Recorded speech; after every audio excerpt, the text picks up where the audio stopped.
Now we'll move on to ayah number 83. Mustafa Khattab translates it. They ask you, O Prophet, about Zulqarnain. Say, I will relate to you something of his narrative. Surely we established him in the land and gave him the means to all the things. Means to all the things. Yeah, see, now we're going to have to come right on the top of the surah where the whole context of this whole surah is the very question. This is the question through which this whole surah is comes to life actually. And this is why we covered in the first chapter of this series that these are the Jews which Allah subhanahu wa ta'ala says, "Yasalunaka."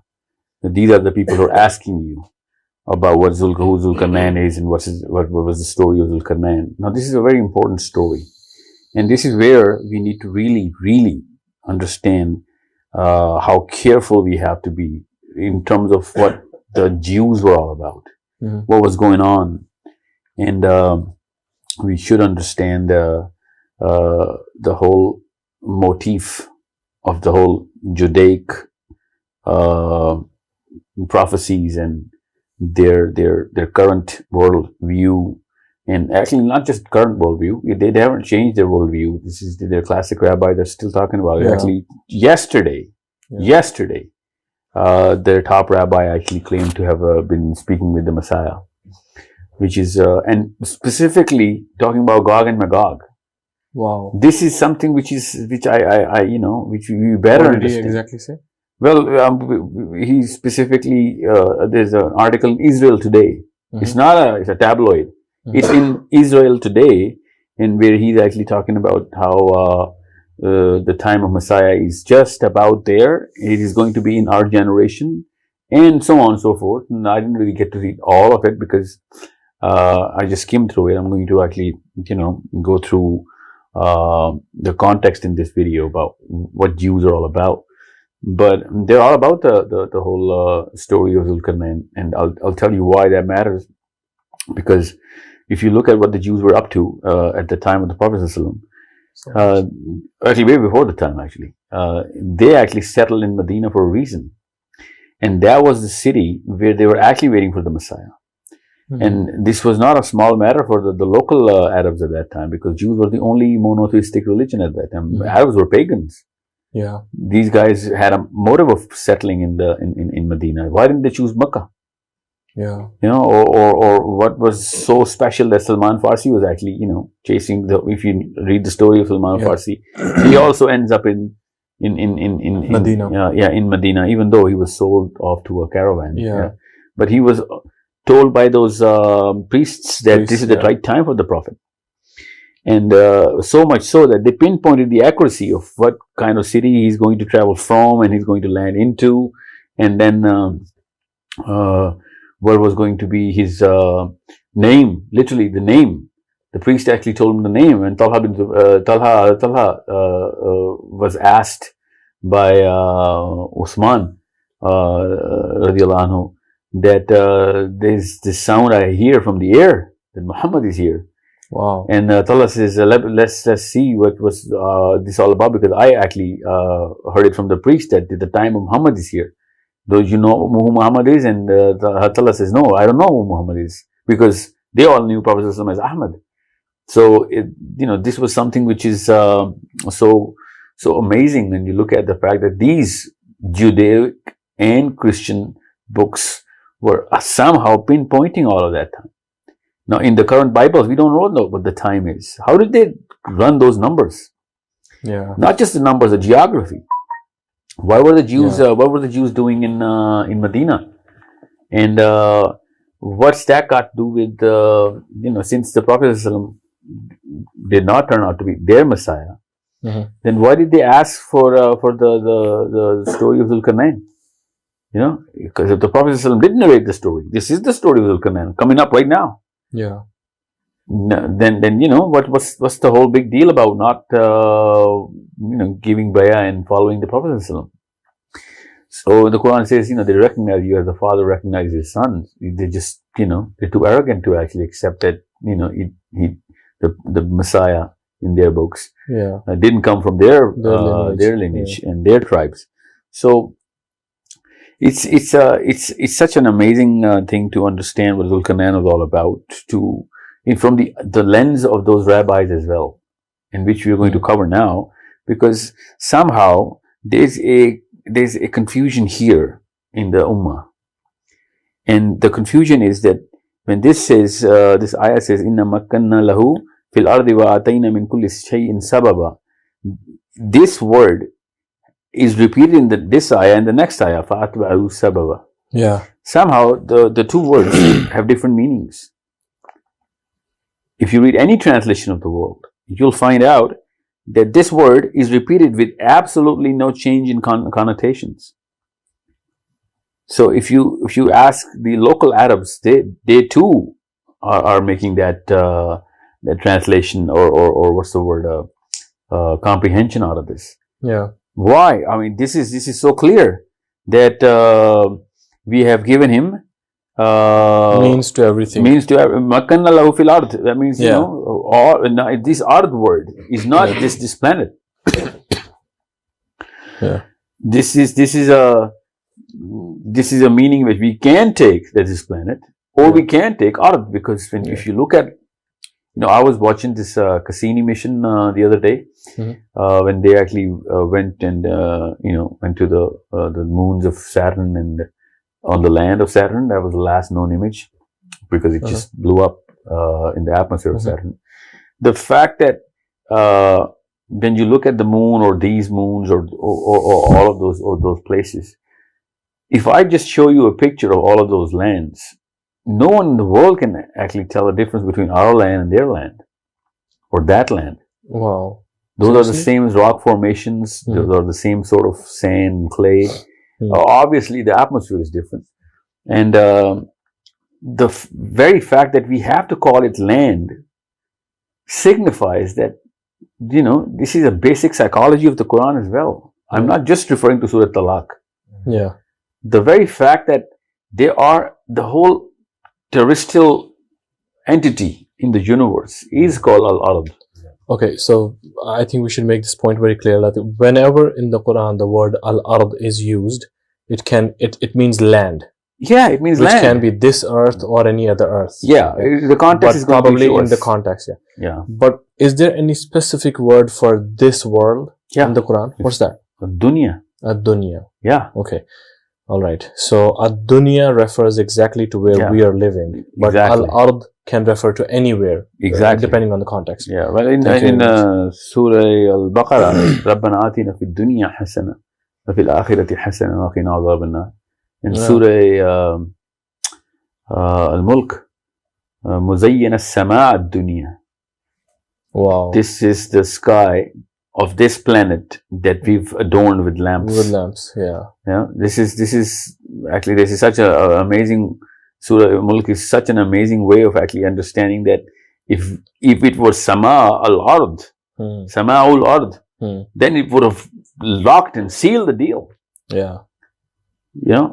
But since we know that the last heaven is going to be scrolled, that means...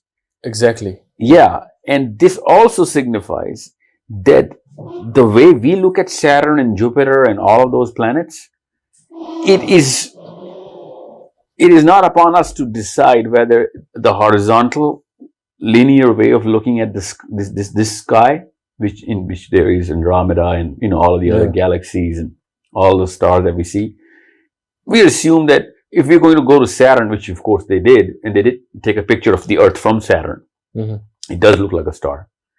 So it is a natural assumption that we share the same heaven, the first heaven, with Saturn and Jupiter and wherever we see.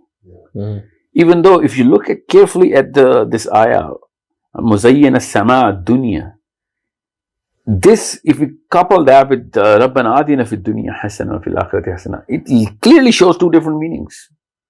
One is the fact that these heavens could be also vertically aligned as well. And we could be in a different heaven than the heaven of Saturn or any other planet. Because the word dunya specifically means, the life on this planet. Yeah. Or it could also mean, and the second meaning would be that, it is the same sky that we actually enjoy with whatever we can see, because the lamp itself, signifies there's a lock. The ceiling is set. That, this is, because in Surah Anbiya, ayah 104 verse, when Allah subhanahu wa ta'ala says, we're going to scroll up the last heaven, the first heaven. Yeah.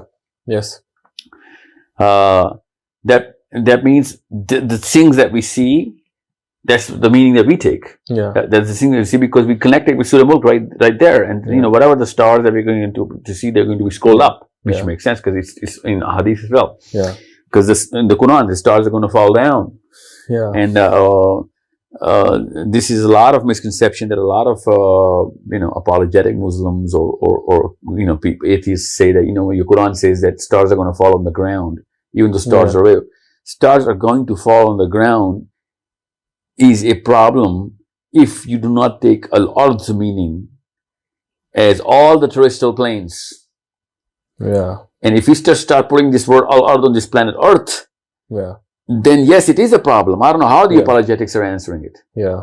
The stars are going to fall down on the ground. Yeah. How do you actually comprehend this? How do you fit all the stars falling on the ground? Yeah. Stars are going to fall on the ground, because whenever the star is going to blow up, it is going to convert into a ground. Yeah. And this is what a black hole also is. When a star collapses, it becomes a black hole.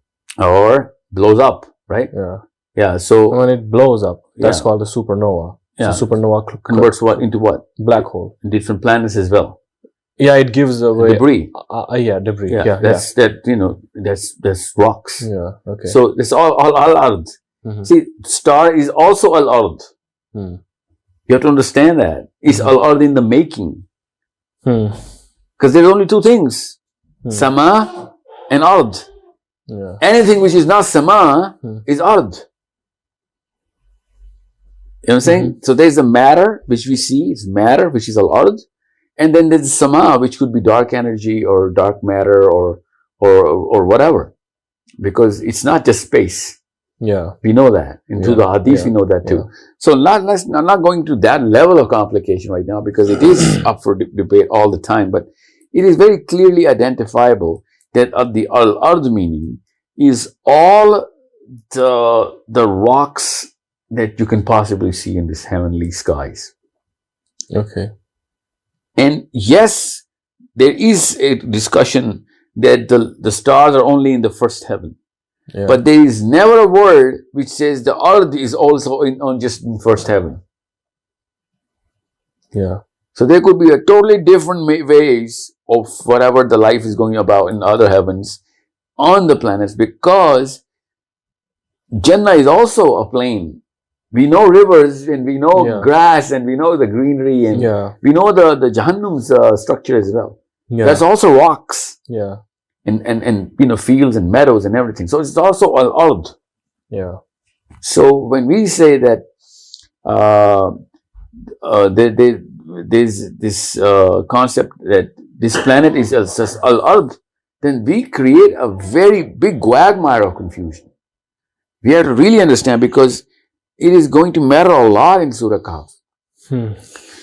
And this is why when the hadith in Tabari says the semen of Adam a.s. fell on al-ard and it reacted. Yeah. And Yajuj and Majuj came about. Yeah. So that is a totally different ard. You throw semen on this planet, only plant semen actually grows, which is which is soil is very fertile for. Yeah. So how come this soil actually creates plants' life? Yeah. Yeah. That means there is a certain planet which creates human life. Yeah. Human life or other creatures. Yeah. Because in Jannah we know that human beings will be growing like plants. Yeah. People. So that is the land. We know through hadith that when the Jahannam are going to come, they're going to come through this, they're going to grow into plants, plants-like growth. That means Adam a.s.'s sons, Yajuj, Majuj, grew like that, and we can clearly see that in the hadith. Yeah. But somehow we just spin around, we just don't want to talk about this. Yeah. Even though the hadith is very clear about how people are going to grow like plants. That's exactly what Tabari hadith is saying, that Adam's semen fell in there, And they, the Ya'juj Ma'juj grew like plants. Yeah. Because when semen goes into earth, if the earth had the capability, people are going to grow like plants. Yeah. So this is a simple way of actually looking at it. It's such a complicated thing that we just created, that Ya'juj Ma'juj came from Hawa. They literally are saying that. Or some woman gave birth to Ya'juj Ma'juj. This is a psychological construction of our own. Yeah. Even though the hadith is saying there is no woman involved in this. Yeah. This is an earth of some sorts, and we also know through Surah. If we know anything, we just know that from Adam and Hawa alayhi salam, Habil and Kabil, and those guys were born. Well, that's the first lineage, right? Yeah. The firstborn, actually, literally. Yeah. But that's something which happened on this planet because that happened after he came here. Yeah. Or when so to when assume he came an entirely different kind of creation came about from the same bloodline is anyways difficult to understand. Yeah, well, naturally it's going to be difficult. But how do we put our heads around the concept that human beings are going to grow like plants in the garden, right outside the garden of Jannah? Yeah. How do we actually settle this psychology? Yeah. Because it's Jannah. Then where Adam was not created on this planet. Yeah. Why are we putting every concept of earth when it comes down to Do you remember there's this hadith which says that maybe someone here might remember the hadith which says that human beings will be when they will come out from their graves, they will actually be growing from the coccyx, the tailbone. Yeah. The tailbone. Yeah. See, there's a lot of long hadith which states that Allah subhanahu wa ta'ala will shower rain on this earth. Yeah, yes. For a certain amount of time, I don't know, 1 month, 2 months, after, or even 40 years, but I don't exactly remember. And after that, the human will grow from their tailbone, just like plants grow from the seeds. Yeah. Even in this hadith, the words have been used like this, like the way plants grow from the seeds. Yes, exactly.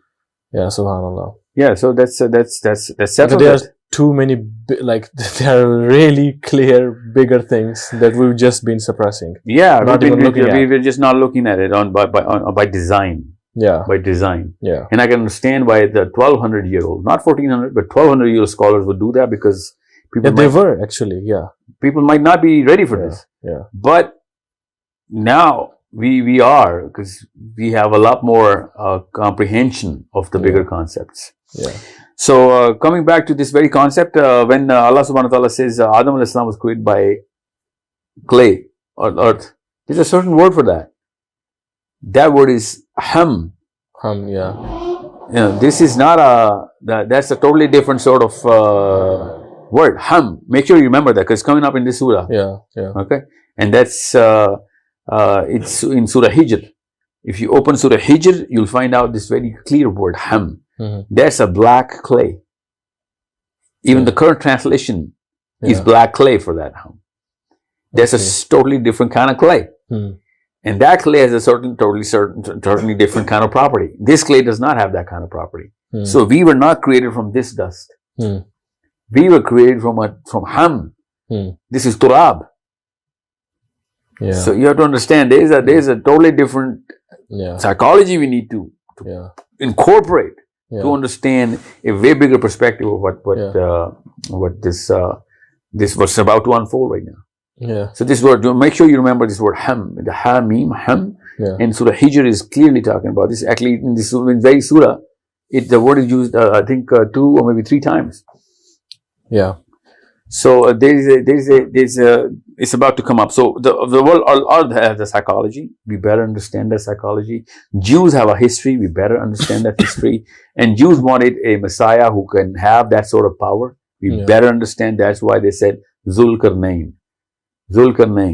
Yeah. Okay. And this is something which is why we're talking about this. Since we covered that in the first chapter of this video series of what the Jews' history was, did we? Yeah, we did. So let's just use that. And we're going to talk a lot about the Jews now, because this all of this motive is about Dajjal. So yeah, so there was actually a point that you had to make. Yeah, I'm coming to the that. word is sababa used in ayah number 84. 84, and yeah. then Let's just- ayah number 85 also says sababa. The translation, yeah, I'm even coming by to the that same now. people, have been done differently. Yeah, exactly.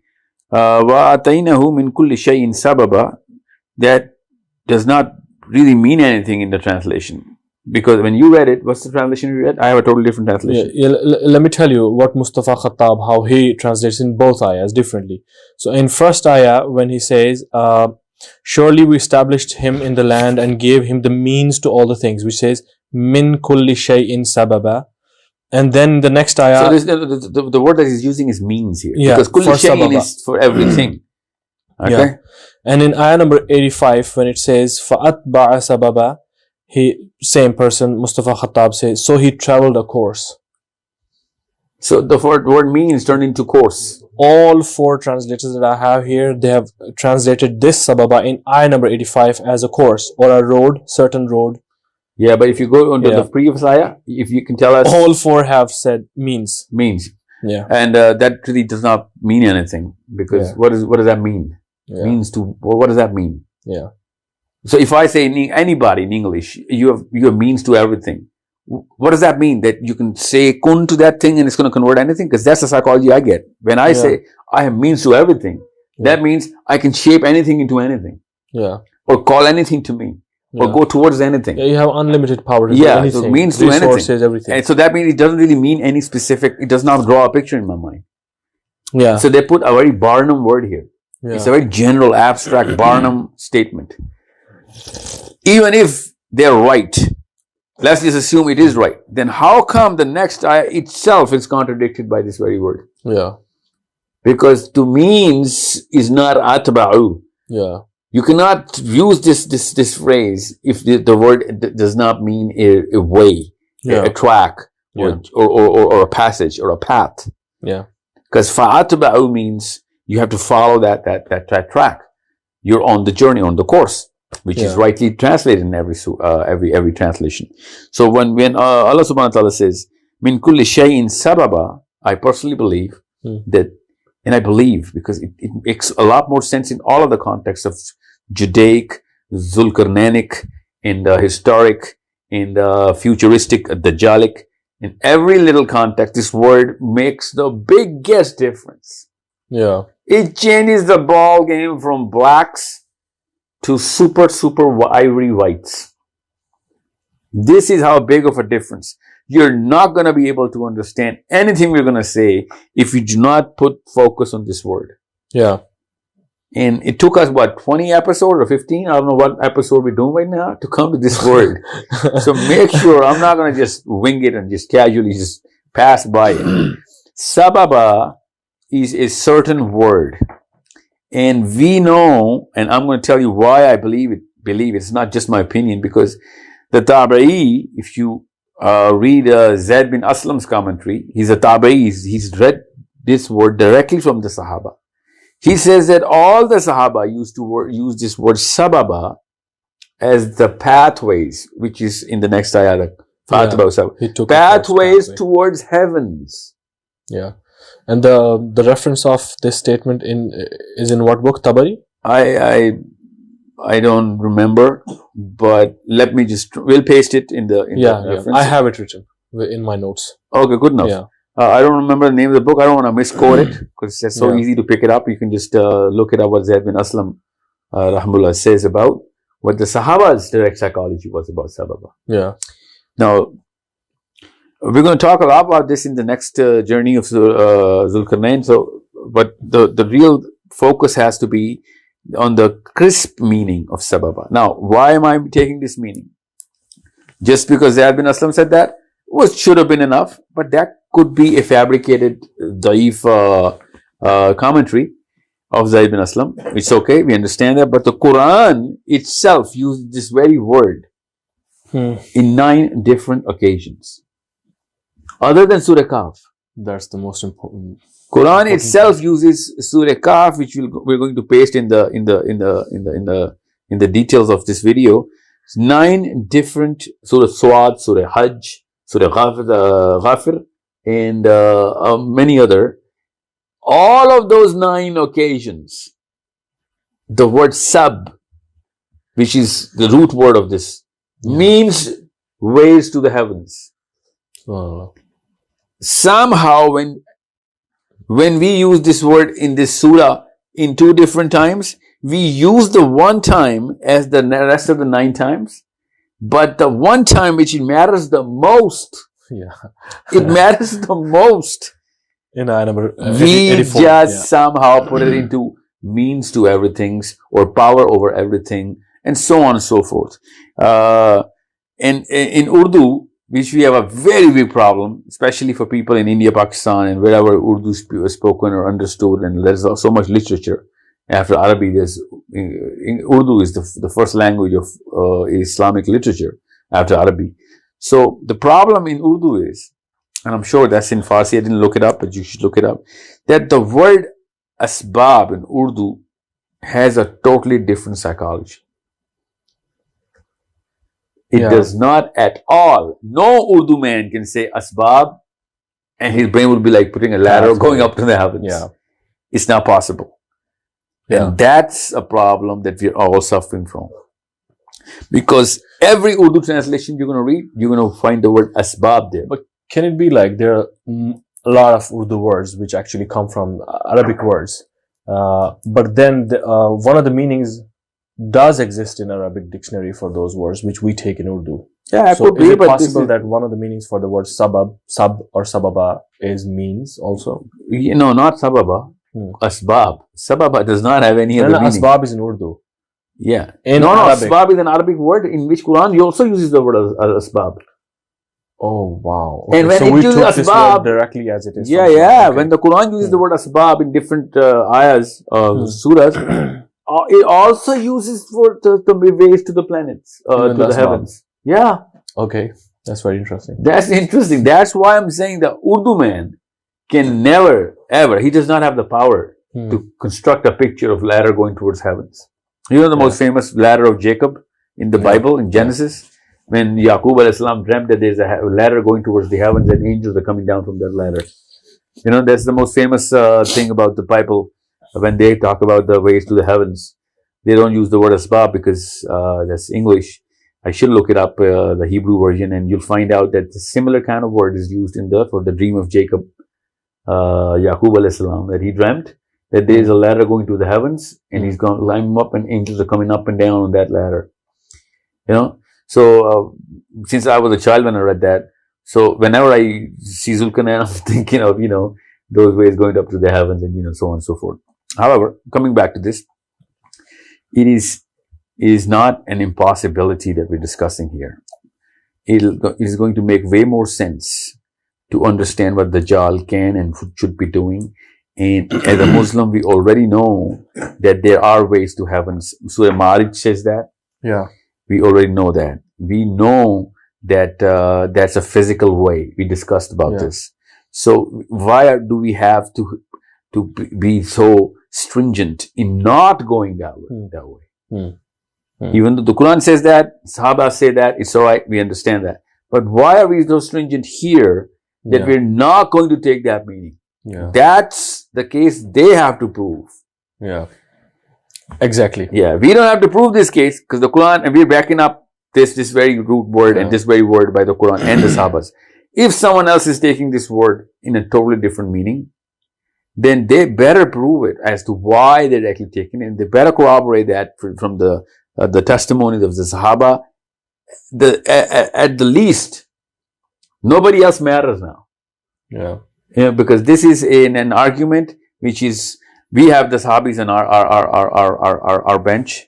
They better put a few Sahabis on their bench to just try and talk about this. Otherwise, all of the translations of the Quran right now, currently, we better make that change and bring it back to the original psychology of the Sahabis. I would want to make a point here, like even if you read Tafsir ibn Kathir or other tafsir of the ayat which talk about the astronomy or cosmology or planets and stars and things like these, you will always see that there are a lot of this kind of stuff about which we do not find any hadith, clear hadith. So the Mufassirun, they have used the knowledge of their times to trying to explain those realities. And there are too many of those ayat in the Quran which are left open for the interpretation for the people to come. So I'll reiterate Sahil's point that this is also a question to the scholars also, that what stops us from taking a different meaning to the things which have been left open for interpretation, like which don't even have anything to do with our basic aqidah or the ibadat. Inshallah. Okay. So I'll repeat those two ayat to move on to the next one. They ask you, O Prophet, about Zulqarnain. Say, I will relate to you something of his narrative. Surely we established him in the land and gave him the means to all the things. So we can say, like, if we put in the let's just put translation the sababa, like from the next ayah, which says, so he followed up on a certain road. So we can put it in ayah number 84 like this. Surely we established him in the land and gave him the pathways to everything. Then, so he followed up another means. Ayah number 86 says, until he reached the setting point of the sun, which appeared to him to be setting in a spring of murky water, where he found some people.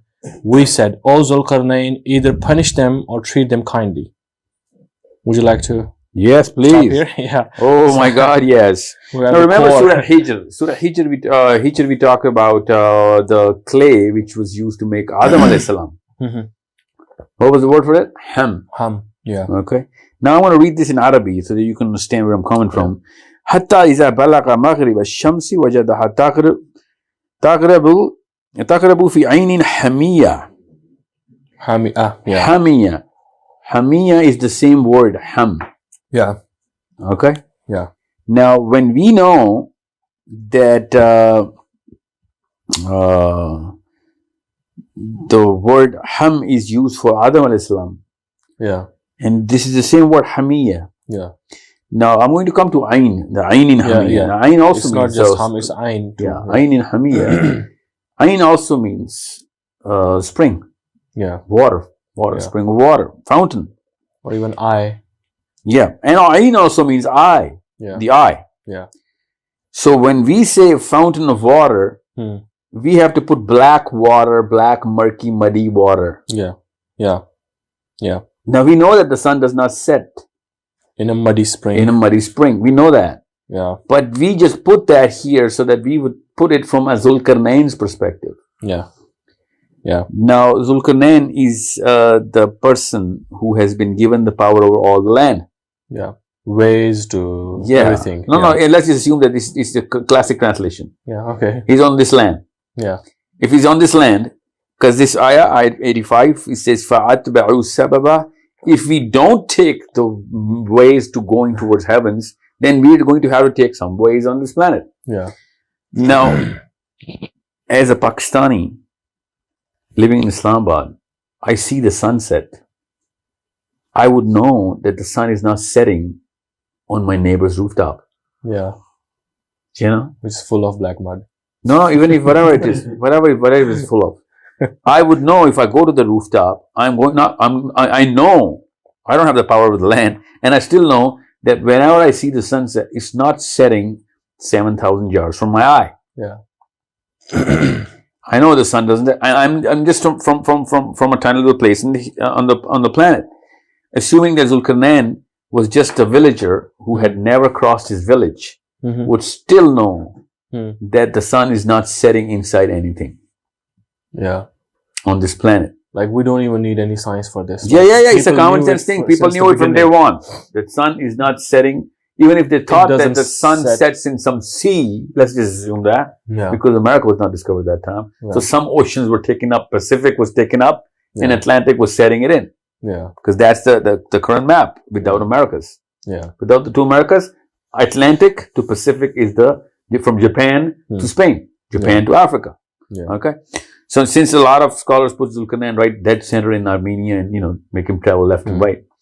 Now, there's two things here. Hatta iza balagha maghrib ash-shamsi wajadaha taghrubu fi aynin hamiyya.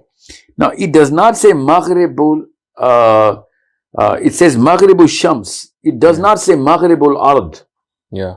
You have to understand that. Yeah. There is a totally different meaning of Maghribul Ard. Yeah. The west of the sun. Yeah, it says west of the sun. Side of the sun. Yeah.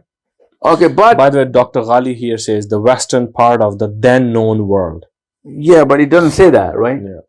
Now, the only root word of Gharaba means the destruction, the end. That's the only word that we can take, and most of the scholars do take that. Otherwise, it is the west part of the sun. Maghrib Shams. Yeah. Yeah. Yeah. Maghrib itself, Yeah. when we say Rabbul Mashriq or Rabbul Maghrib, Yeah. in Surah Muzammil, Yeah. we know that Rabbul Mashriq means the Mashriq of the earth. Yeah. Even though I don't believe that, but people take that. All the scholars take that. Mashriq means the eastern part of the planet. Yeah. And Maghrib means the western part of the planet. Yeah. But when it says Maghrib Shams. Maghrib Shams is not spoken. We don't say Maghrib Rabbul Maghrib Shams or Rabbul Maghribul Mashriqul Shams. Yeah. It just says Rabbul Mashriq or Rabbul Maghrib. Yeah. Here when it says Rabbul Hatta is a Balagh al Maghrib, Maghrib Shams, that means that the word Maghrib would be taken as the destruction or the end. And Ashams would be the point where the sun is going to end. The sun is going to finish.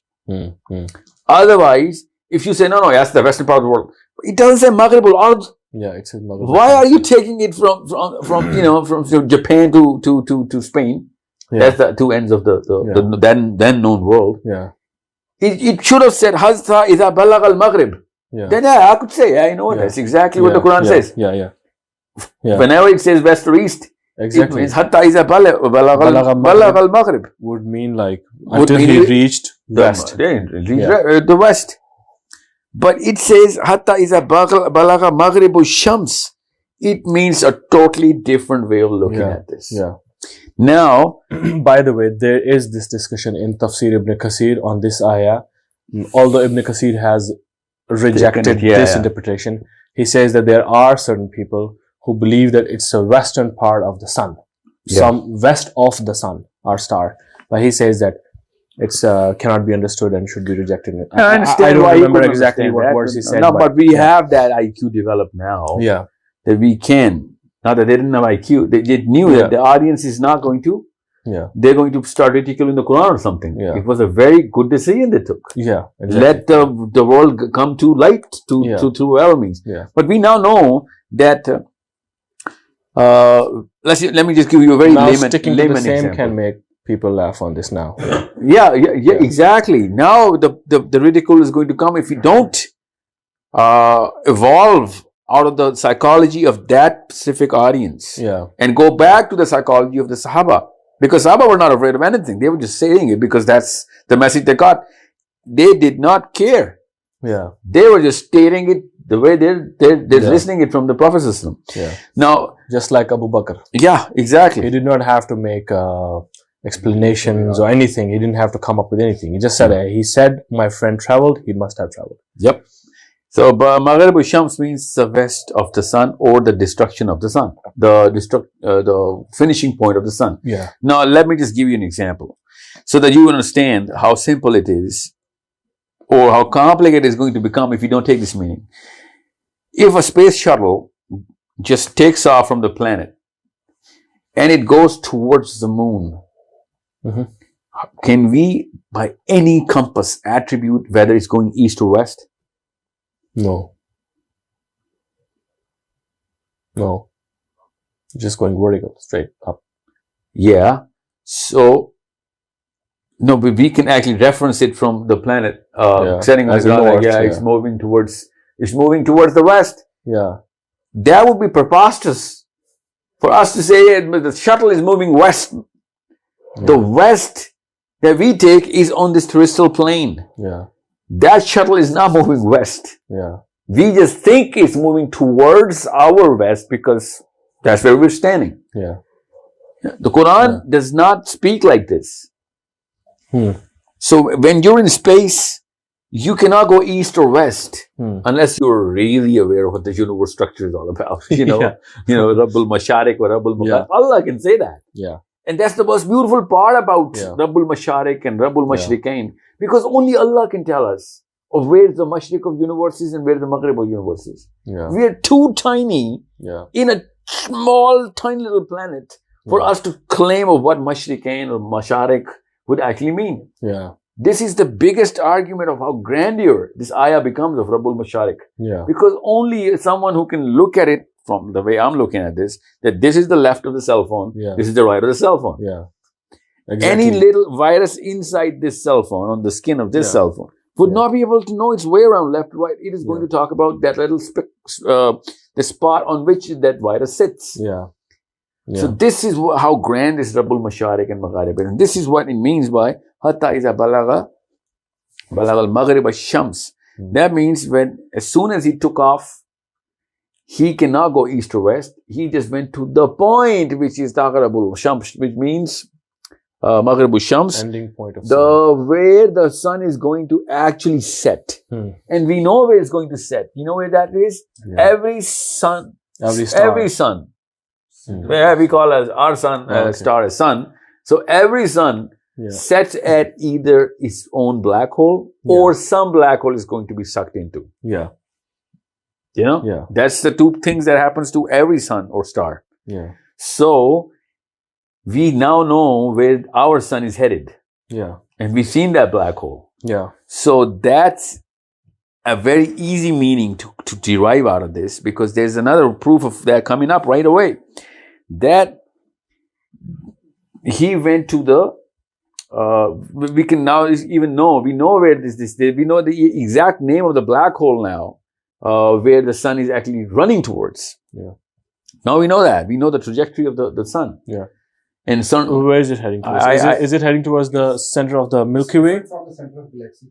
No, there's a name. No, we have a black hole in the center of Milky Way as well, right? In our galaxy. Yeah, so, every galaxy has that. So is our sun heading towards that one or the one we discovered? Because the one we discovered isn't. Oh no, that's a totally different galaxy. Yeah. Oh yeah, exactly. Yes. Yeah, that's a totally different. Yeah, that's right. Yeah, so that's actually the closest black hole, I think, other than our galaxy. So the real question is, if he's going towards that, how is he breathing and how is he living and how are they? Because astronauts cannot live without a suit. Did he have a suit? Was he on horses or was he on shuttles? Yeah. We are too bound by our own laws of physics right now. And that's the laws Allah is breaking in Ayah 44. Yeah. That Allah is saying, we gave him power on all the terrestrial planes. Yeah. We established him a king over all the terrestrial planes. That is where this astronaut and science and air, no air, vacuum, no vacuum, all of this is finished. Sababa means a portal through which you can travel. And inside that portal, just like marriage, human beings either can travel in a matter of seconds, or even if it is taking time, it is a totally different way of travel. These are gateways, which is written about for thousands and thousands of years for different civilizations and people and known names, from Idris alayhi salam as Muslims to all of those creatures that used to travel in and out of the planet and so on. We cannot go in detail here because we're going to be coming up with a lot of detail. So Zulkarnain took off from this planet. By the way, one thing we missed out on, Zulkarnain means two horns. Yeah. And when you look at that wormhole that opens into space, it's like a tornado. Yeah. You know what I'm saying? Even though tornado has a ceiling. So when we look at a little spiral going up, it looks like that the big wide opening is too big and it tapers down into a little point. Yeah. It becomes a horn. Yeah. So it can easily mean that those people could see all of those ways that he uses, and there are two ways that those two horns are the reason why it's called Zulkarnain. So why would they only see two horns? Maybe they just the two times he used it. Maybe, I don't know. I'm just saying that it's very easy for us, after we know that he travels like this, to understand that, people used to see that as well. People could see those when he used to open that path. People could see that, different shapes, or all the army walking towards that path and going in and disappearing. It is so easy if you read. Some have mentioned in the tafsir that he used to wear the helmet with the two horns. Yeah, well, I'm just saying that. Or probably Zulkarnain was of a species who had real horns. Could be, or could be he had those two pathways that people used to know him for. And he could be an angel for all we know. But you don't know that he's not an angel. Yeah. He could be the king of angels. Because Umar ibn Khattab said, one of the Sahabis, Yeah, Umar ibn Khattab. There's a child born in Arab at the time of Umar ibn Khattab, and somebody named him Zulkarnain.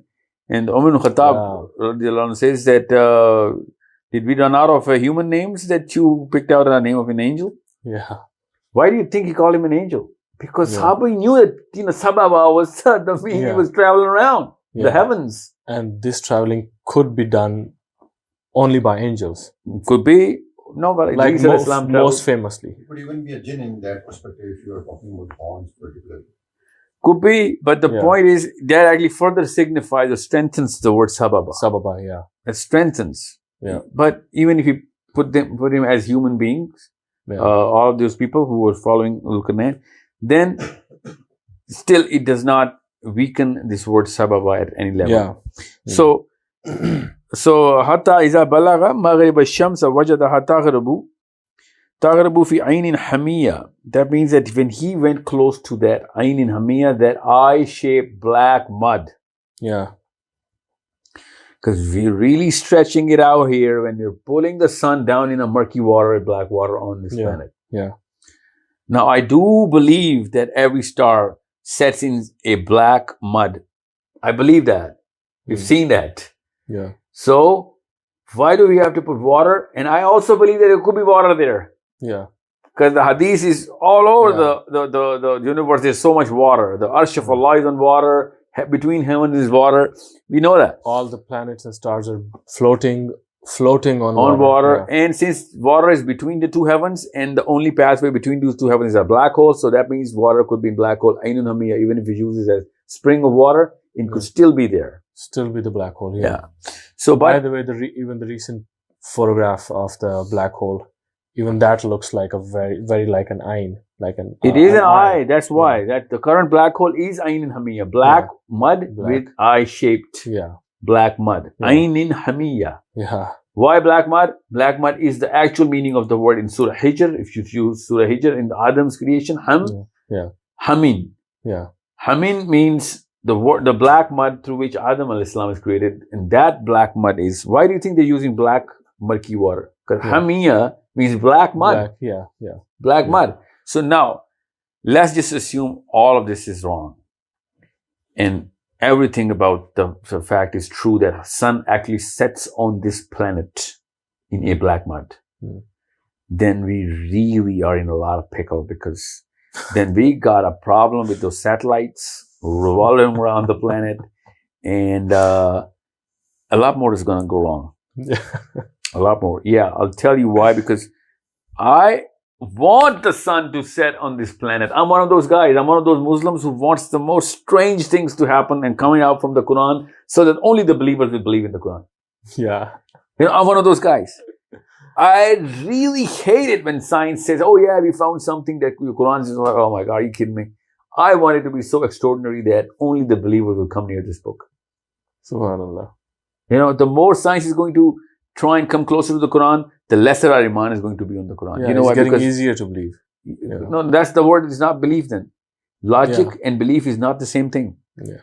Belief is when the logic is against it, or there's no logic around it. There's no logic or against logic. Yeah. The belief in faith is the antonym of logic and rationale.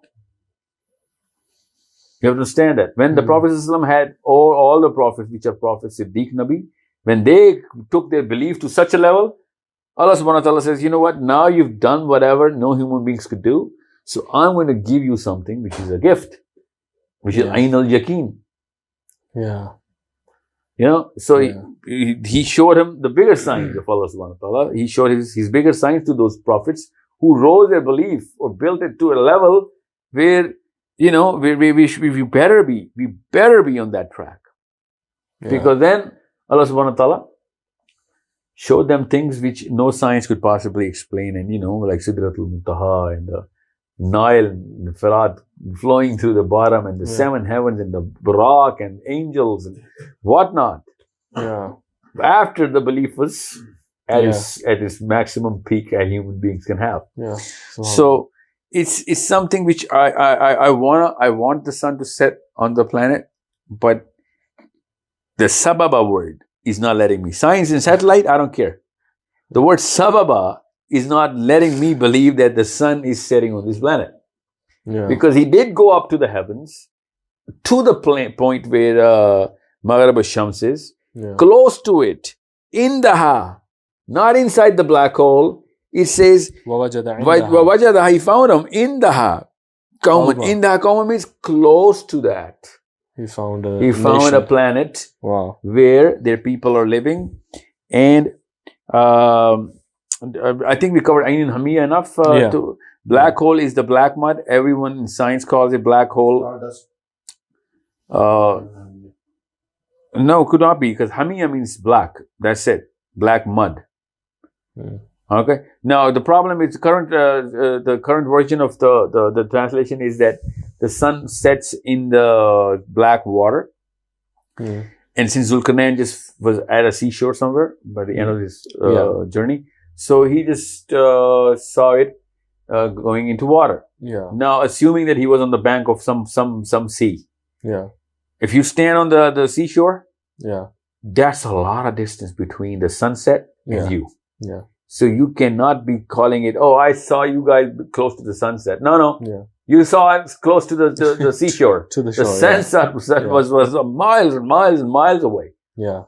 There is no planet, place on the planet where we can say, hey, we met on the place where the sun is setting.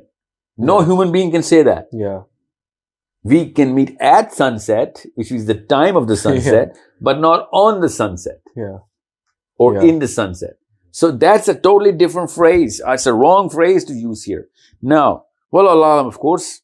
So the real question is, he's found the sun setting in the black murky water, and some people have gone to such an extent calling it the Black Sea. The Black Sea. Black Sea or the Red Sea is not red or black. The blue water. Bahr al-Ahmar is not red. It's blue. I think these ones are probably from Indo-Pak. The Red Sea? Those who call the Red Sea. Yeah, those are, Arabs probably won't do this. I don't think Arabs would call it that he was setting in the Black Sea. That's the difference of the inferior psychology of the Urdu speakers like us. So, the Black Sea is not a black reservoir of water. Yeah. The sun did not set in the Black Sea, or even if it did, that's not why it's called the Black Sea. Okay? And the Black Sea is called Black Sea by the Europeans. Yeah. You have to understand that there's a localized name there. Yeah. And the Red Sea, or the only real name of the seas that we've given to the seas is the Dead Sea, which has a rational word, Dead Sea, because the salt content is so much that there is no life in that. Yeah. So the Dead Sea is called the Dead Sea, but the Red Sea is a blue sea and the Black Sea is a blue sea. Blue Sea, yeah. So that's not black water. And I know, of course, now everybody knows. There's so many scholars who keep yelling it out that it was the Black Sea. Look, the black water. That's not murky. That water is not murky. Black Sea is a regular sea. Yeah. That's not muddy. That's not murky. And there is no sun setting in the Black Sea. And if Zulkarnain had all the power on all the planet, he should have known that the Black Sea has a totally different edge and the sun is still going on. There's no sun setting inside the Black Sea. Yeah. So, again, at best, what the scholars have done is that they've given it a metaphorical meaning that, it was, It's a figure of speech. Yeah. He just saw the sun setting close to, and one commentary I was reading that when the sun is setting in water, see, it looks like it is murky and black. Yeah. What kind of sunset have they been watching? No, it does look like that. Where? There are certain paintings like that. There's a time where it's like very close to the point where the sea is touching the horizon. At that point, there comes a time when it looks like muddy or even black. There's a spot that comes right in front of the sun. You can That's the farthest place Google. from the sea then. From the seashore. I mean, whatever it is, but that's how it looks. So Well, there is a possibility that it does. Look like okay, I believe you. I Yeah. want to believe you. that. Yeah. No, what I'm trying to say is that That's where the those phrase came people from. at that time tried their best to give an interpretation that made sense to them and the people of their time. I want to believe you, but I doubt if that's what they were trying to do. So they were trying to fool us. No, they actually believed it.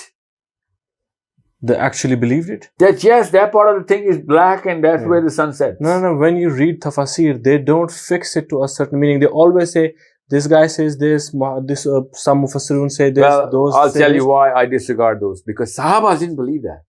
Hmm. And that's the only way to understand what the Quran is. So what understanding of a Sahabi do we have about this?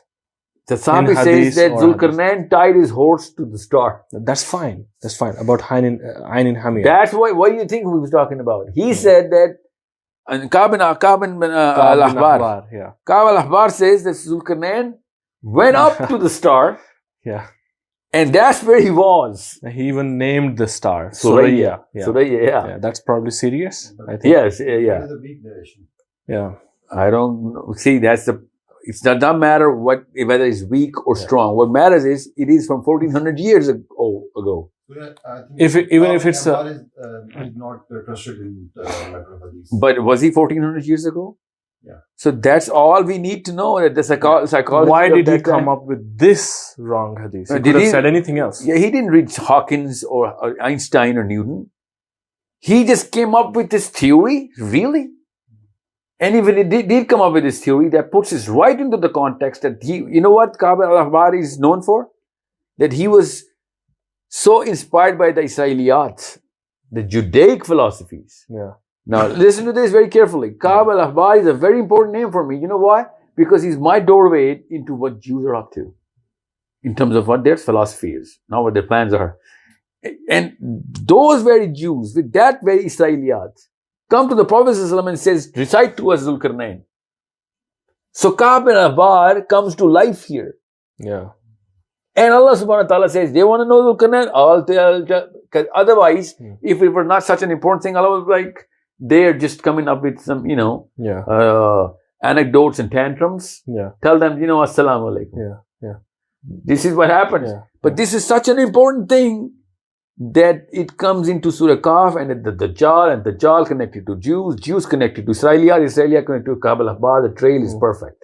Yeah, and by the way, even if Ka'b bin Ahbar is like not trusted in the narration of the hadith, but if you read the character or the behavior of Ka'b bin Ahbar regarding these kind of ayat, that's really amazing.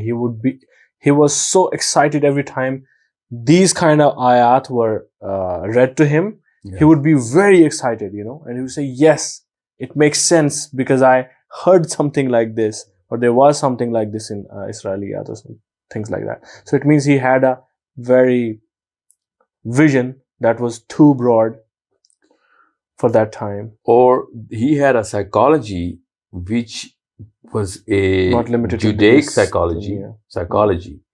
And that Judaic psychology gave us Surah Kahf, by the way. If they had not asked this question, we would not have Surah Kahf.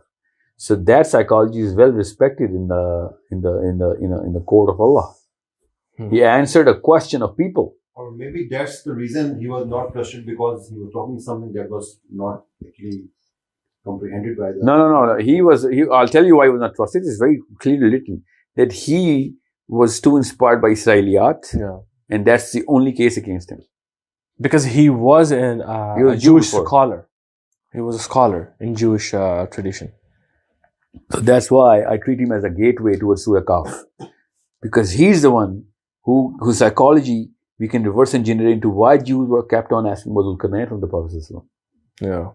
It's such a perfect trail. Yeah. So, حتى إذا بلغ مغرب الشمس وجدها تغرب في عين حمية ووجد عندها قوما قلنا يا ذو القرنين. They said, O Zulkarnain, Yeah. we what's the Either translation that you have? Yeah. It says, where he found some people, we said, O Dhul Qarnayn, either punish them or treat them kindly. Yeah, because there's no detail of any kind. So why did Allah subhanahu wa ta'ala talk about a nation which He didn't give us any detail of? Here's a big. Even Allah subhanahu wa ta'ala has skipped the word Ard. He could have used it for us. But there is no mention of Ard over there. Just close to the Ain Hamiya. Yeah. Or Turab or anything. Or Dunya. Yeah. So the real sensical thing to look at this ayah, to the angle, to look at this grand ayah is that Allah is talking about a nation, and He just hints it as if this nation is not important enough. Why would Allah subhanahu wa ta'ala do that? Because the point of this ayah is not those people. The point of this ayah is where those people are. That's why they're mentioned. Yeah. That there are people, there is a creation near, besides Ain Hamiya. Yeah. That's it. Because look at what this ayah, these people are talking about. What did the people, what happened to these people? He responded, whoever does wrong will be punished by us, then will be returned to their Lord, who will punish them with a horrible torment. That's a general rule. Yeah. So this is not the point of these two ayah. The point of these two ayah, of course, is the placement of these people and the trajectory of Zulkarnain. Yeah.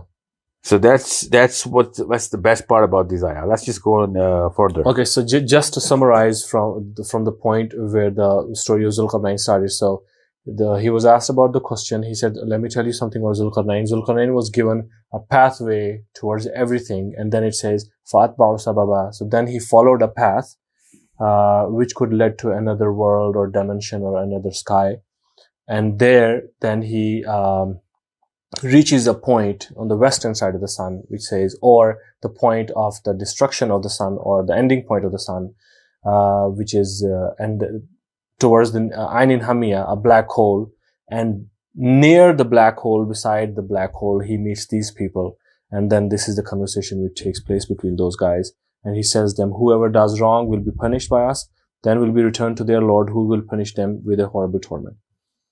Okay, ayah number 88 now. As for those who will believe and do good, they will have the finest reward, and we will again assign them easy commands.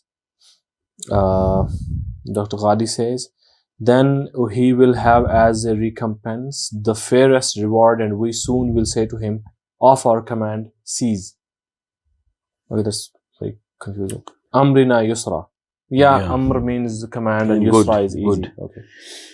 Yeah, so see, that's something which is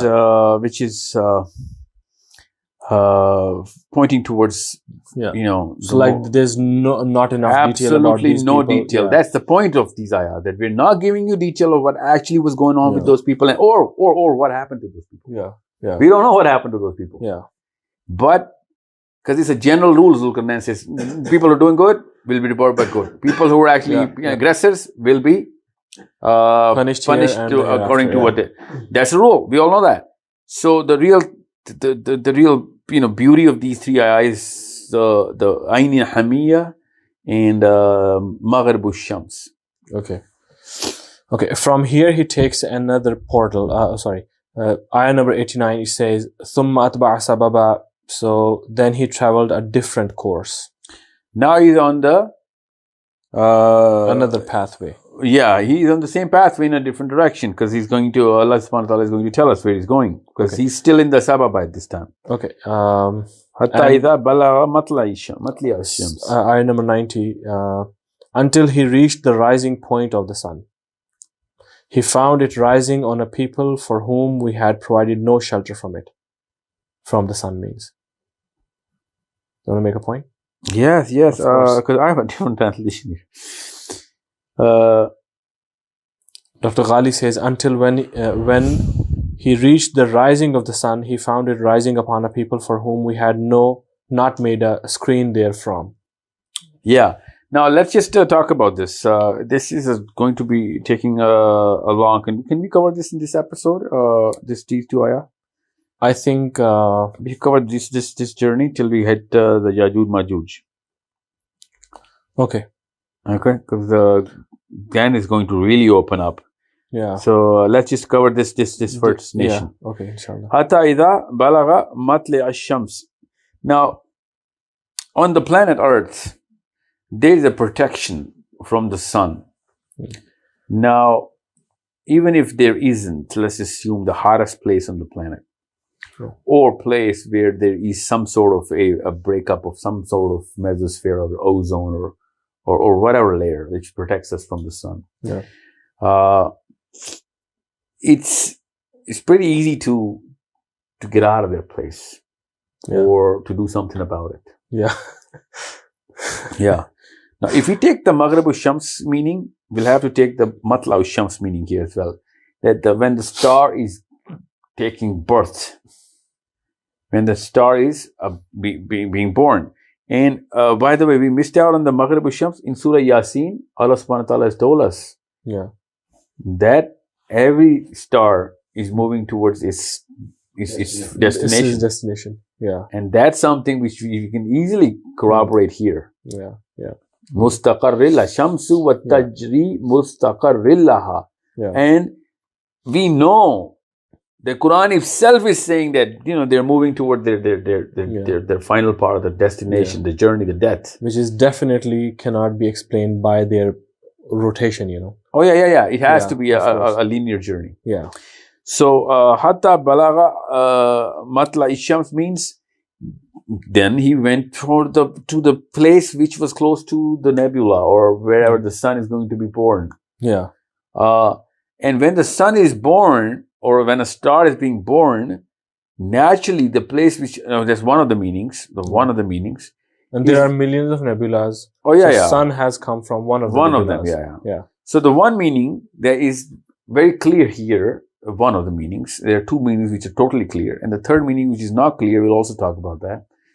The first meaning is when the star takes birth.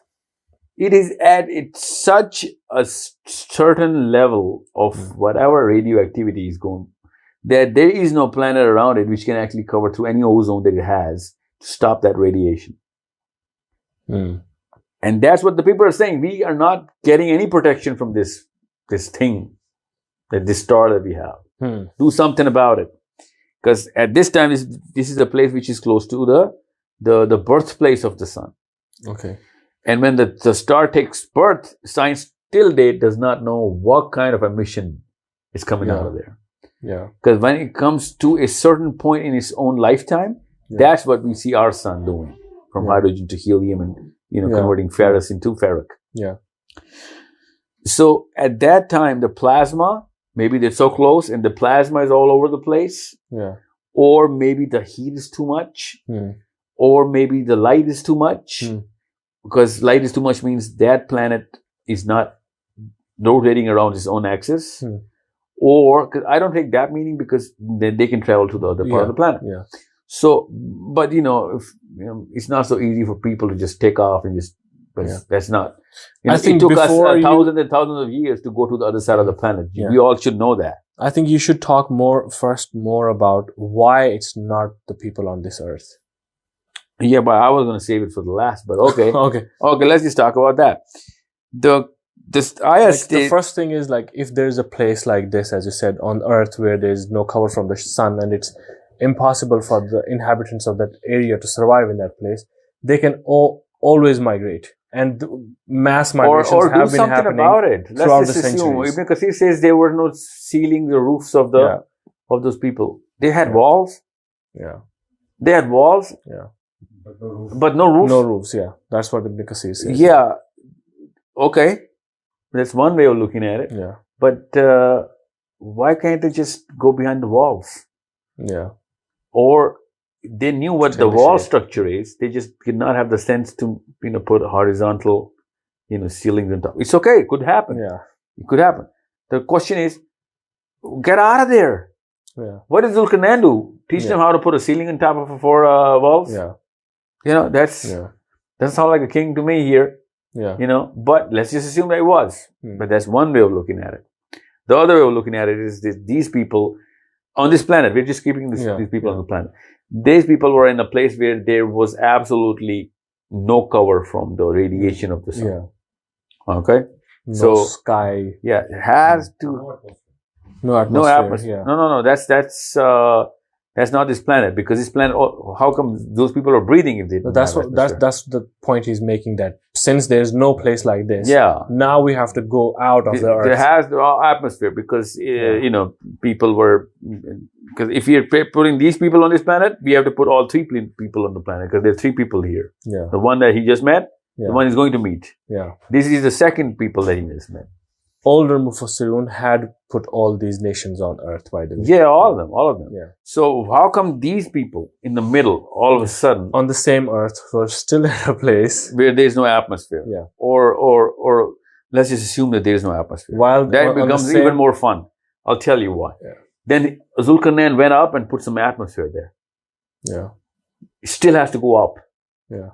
To do whatever he could. Yeah. To put some atmosphere. But we know that few hours back, there were still some people who didn't have an atmospheric problem. Yeah. Yeah. Yeah. They were living there. Yeah. And the next people will also have atmosphere. Yeah. This is east. Yeah. So there was no atmosphere in the east. In the west. No, this is east. Yeah, according to them, east. this is the east. Yeah. Matla Shams. Yeah. So the real question is that even if they did not have any protection from the sun, what did he do? Yeah. What did he do? We do not have anything which says anything about what Zulkarnain did. Subhanallah. Because in next ayah it says, so it was, and we truly had full knowledge of him. Yeah. So the question is, what kind of problem can human beings have? Human beings on this planet, where they will say we do not have any protection from sun.